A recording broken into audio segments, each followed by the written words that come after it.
तुम आगे की तरफ जाओ, मैं पानी में जाकर पीछे से उन पर अटैक करूंगा। लेकिन तुम पानी तक पहुंचोगे कैसे? इस बोट के अलावा तो कोई कवर भी नहीं है, मनीष ने पूछा। तुम मेरी फिक्र मत करो, ये लोग मुझे नहीं देख पाएंगे। तुम्हें अगर मेरी टीम में रहना है तो लीडर की बात सुननी होगी। Yes boss. विक्रम ने बोट पर पीछे से आने वाले आदमी के बारे में बताया, फिर कहा, लेकिन वो कुछ करता इससे पहले ही मैंने उसे मार दिया। उसे बार बार अपनी गर्दन को खुजाते देखकर करिश्मा ने आगे बढ़कर यूनिफॉर्म के ऊंचे गले को थोड़ा खींच कर देखा। विक्रम की गर्दन के एक तरफ सुई चुभने का निशान था, जिसके आसपास की त्वचा लाल हो गई थी। करिश्मा ने चीखते हुए कहा, उसने तुम्हें इंजेक्शन लगाया है, तुम्हें पता कैसे नहीं चला? इसमें कुछ भी हो सकता है, तुम्हें नींद आ सकती है, बेहोश हो सकते हो या मर भी सकते हो। विक्रम की आंखें आश्चर्य से फैल गईं। मुझे तो कुछ महसूस ही नहीं हुआ। मनीष ने आगे बढ़कर निशान देखा, फिर करिश्मा से कहा, यूनिफॉर्म के मोटे कपड़े की वजह से शायद इंजेक्शन पूरी तरह से अपना काम नहीं कर पाया, फिर भी हमें जल्दी से जल्दी विक्रम को इससे बचने की दवा देनी होगी।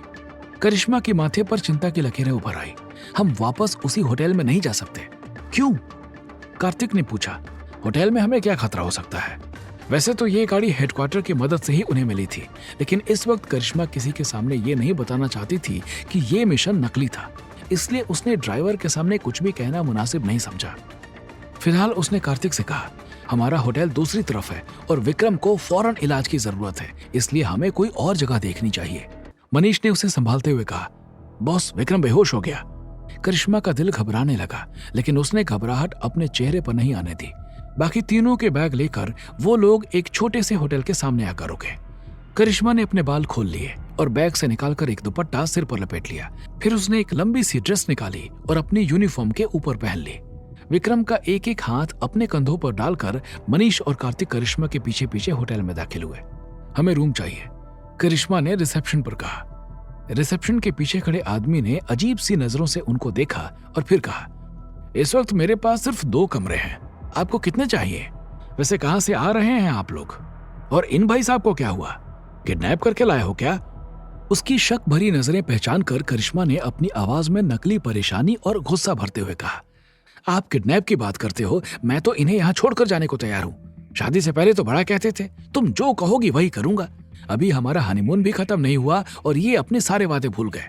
कितना मना किया मैंने, इतनी दारू मत पियो, लेकिन नहीं, पुराने दोस्तों को देखते ही बस पीते गए और फिर पानी में गिर गए। उनकी बातें सुनकर मैनेजर ने बिना कोई और सवाल पूछे उनके आईडी कार्ड देखकर रजिस्टर में एंट्री की और उन्हें 2 चाबियां पकड़ा दी। ऊपर जाकर करिश्मा ने एक रूम खोला और बाकी दोनों ने विक्रम को बेड पर लिटा दिया। कार्तिक ने फौरन अपने बैग से निकालकर दवाई का असर खत्म करने वाला इंजेक्शन विक्रम के हाथ पर लगाया। फिर उसने विक्रम की आंखें और जीभ चेक की। तब तक मनीष ने कमरे में रखी केतली से गर्म पानी लेकर उसमें एक पाउडर मिलाया। विक्रम का मुंह खोलकर उन लोगों ने चम्मच से वो पानी थोड़ा थोड़ा करके विक्रम को पिला दिया।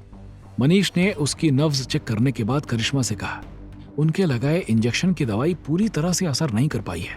उम्मीद है अगले कुछ घंटों में इसे होश आ जाएगा, लेकिन इसके कपड़े गीले हैं। रात भर गीले कपड़ों में छोड़ना ठीक नहीं होगा। विक्रम का बैग तो यहाँ है नहीं और हमारे कपड़े इसे फिट नहीं आएंगे। हम कहीं से इसके लिए कपड़ों का इंतजाम करते हैं। मनीष और कार्तिक के जाने के बाद करिश्मा विक्रम के पास बैठ गई। मुस्कुराकर विक्रम ने करिश्मा का हाथ अपने हाथों में लिया, लेकिन उसे छूते ही करिश्मा की मुस्कुराहट गायब हो गई। विक्रम का हाथ गर्म था। गीले कपड़े और कमरे में तेज एयर कंडीशनर की वजह से उसे बुखार चढ़ने लगा था। करिश्मा ने जल्दी से उठकर एयर कंडीशनर को बंद किया। तभी दरवाजे की घंटी बजी।